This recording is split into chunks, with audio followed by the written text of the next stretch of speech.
Assalamualaikum warahmatullahi wabarakatuh. Nama saya M. Nur Komari, NPM 2120024, Program Studi Teknik Informatika, Universitas Wijaya Kusuma Surabaya. Di sini saya akan menjelaskan tentang apa itu HRIS atau Human Resource Information System.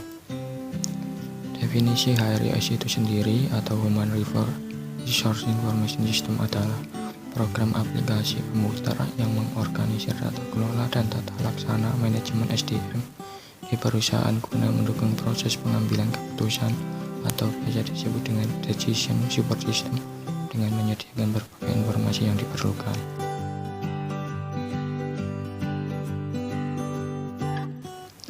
Karakteristik HRIS. Karakteristik informasi yang dipersiapkan dalam Human Resource Information System antara lain: yang pertama, tepat waktu; yang kedua, akurat; yang ketiga, ringkas; yang keempat, relevan; yang kelima, lengkap. Adapun fungsi dari HRIS itu sendiri antara lain: yang pertama, perekrutan dan penerimaan. Yang dimaksud adalah SDM membantu menerima pegawai baru ke dalam perusahaan. Yang kedua, pendidikan dan pelatihan. SDM dapat mengatur berbagai program pendidikan dan pelatihan yang diperlukan untuk meningkatkan pengetahuan dan keahlian kerja pegawai. Yang ketiga, manajemen data. SDM menyimpan database yang berhubungan dengan pegawai dan memproses data tersebut untuk memenuhi kebutuhan informasi pemakai. Dan yang terakhir adalah penghentian dan administrasi tunjangan. Selama seseorang dipekerjakan oleh perusahaan, mereka menerima paket tunjangan. Setelah penghentian, SDM pengurus program pensiun perusahaan bagi mantan pegawai yang berhak. HRIS juga mempunyai input yang terdiri dari 3 subsistem. Yang pertama, subsistem SIA, Sistem Informasi Akuntansi. SIA menyediakan data akuntansi bagi RIS sehingga database berisi gambaran yang lengkap dari sumber daya personil, baik keuangan maupun non-keuangan. Yang kedua, subsistem penelitian sumber daya manusia, berfungsi untuk mengumpulkan data melalui proyek penelitian khusus. Contoh penelitian suksesi atau succession study, analisis dan evaluasi jabatan atau job analysis and evaluation, penelitian keluhan atau grievance studies. Yang terakhir adalah subsistem intelijen sumber daya manusia, berfungsi mengumpulkan data yang berhubungan dengan sumber daya manusia dari lingkungan perusahaan yang meliputi 1. Intelijen pemerintah, 2. Intelijen pemasok, 3. Intelijen sertifikat pekerja, 4. Intelijen masyarakat global, 5. Intelijen masyarakat keuangan, 6. Intelijen pesaing. Seperti yang dijelaskan tadi, intelijen sumber daya manusia terbagi menjadi 6, meliputi intelijen pemerintah, yaitu pemerintah menyediakan data dan informasi yang membantu perusahaan mengikuti berbagai peraturan ketenaga kerjaan. Lalu intelijen pemasok. Para pemasok ini menyediakan data dan informasi yang memungkinkan perusahaan melaksanakan fungsi perekrutan dan penerimaan. Yang ketiga, intelijen serikat pekerja. Serikat pekerja memberikan data dan informasi yang digunakan dalam mengatur kontrak kerja antara serikat pekerja dan perusahaan. Dan yang keempat, intelijen masyarakat global. Masyarakat global menyediakan informasi yang menjelaskan sumber daya lokal. Informasi ini digunakan untuk merekrut pegawai dalam skala lokal, nasional, dan internasional. Yang kelima adalah intelijen masyarakat keuangan. Masyarakat keuangan memberikan data dan informasi ekonomi yang digunakan dalam perencanaan personil. Dan yang terakhir adalah intelijen pesaing. Beberapa perusahaan memandang pesaing mereka sebagai sumber pegawai baru yang baik dan mengumpulkan informasi mengenai praktek personalia pesaing dan mungkin informasi perorangan yang berpotensi untuk direkrut. Selain input, HRIS juga memiliki output yang terdiri dari 6 subsistem. Yang pertama, subsistem perencanaan kerja, yaitu merupakan informasi yang dibutuhkan oleh manajer atas untuk merencanakan kebutuhan tenaga kerja dalam jangka pendek dan jangka panjang. Informasi ini meliputi informasi untuk analisis perputaran tenaga kerja atau turnover, anggaran biaya tenaga kerja, dan perencanaan tenaga kerja itu sendiri. Yang kedua, subsistem perekrutan, yaitu merupakan informasi-informasi yang dibutuhkan untuk pengadaan tenaga kerja secara eksternal maupun internal.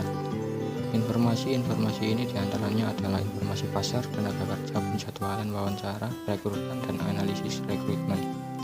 Yang ketiga, subsistem manajemen angkatan kerja, yaitu merupakan informasi-informasi yang dibutuhkan untuk mengelola sumber daya manusia di dalam organisasi.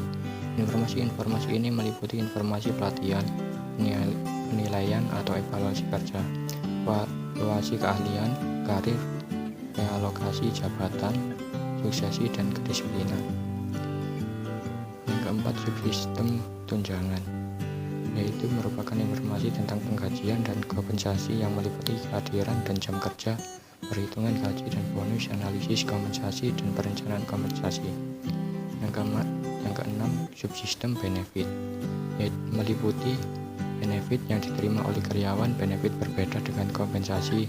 Kompensasi lebih ke insentif yang dihubungkan dengan kinerja karyawannya, sedang benefit lebih ke manfaat tambahan yang diterima karyawan seperti dana pensiun. Yang terakhir, subsistem pelopor lingkungan, yaitu informasi ini berhubungan dengan keluhan-keluhan kecelakaan selama kerja, kesehatan karyawan, dan lingkungan kerjanya.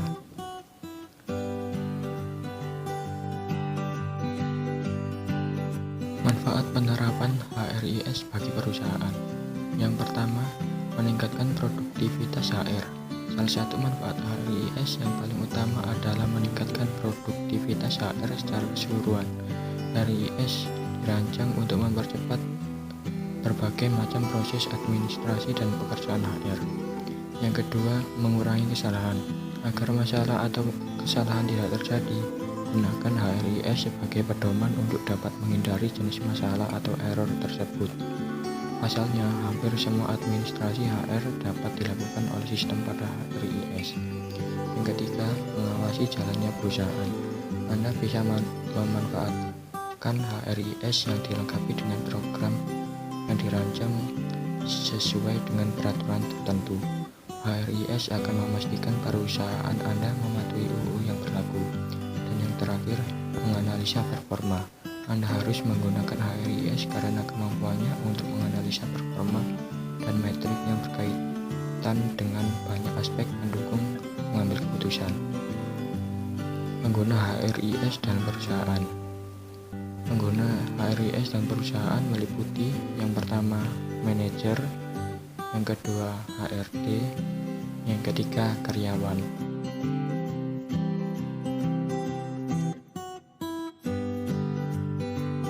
Data yang diperlukan oleh HRIS. Yang pertama, attendance management. Data kehadiran karyawan sehari-hari dalam perusahaan merupakan hal yang penting karena mempengaruhi jumlah gaji yang diterima oleh karyawan yang bersangkutan. Yang kedua, employee self-service. ESS atau employee self-service adalah sebuah fitur aplikasi HRIS di mana karyawan yang bersangkutan dapat mengurus administrasi HR tanpa bantuan HR secara langsung. Yang ketiga, payroll management. Pengelolaan tenaga kerja tertentu sama sekali tidak dapat lepas dari proses penggajian dan penerimaan benefit karyawan. Dan yang terakhir, talent management.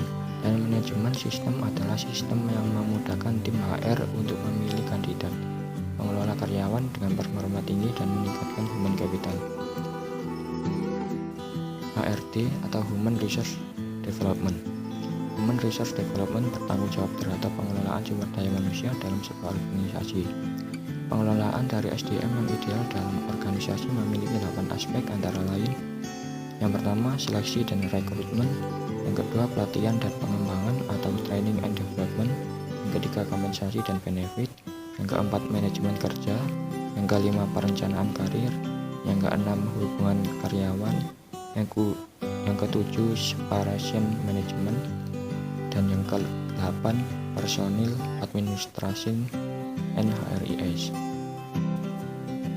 Sekian penjelasan dari saya, kurang lebihnya Saya minta maaf. Wassalamualaikum warahmatullahi wabarakatuh.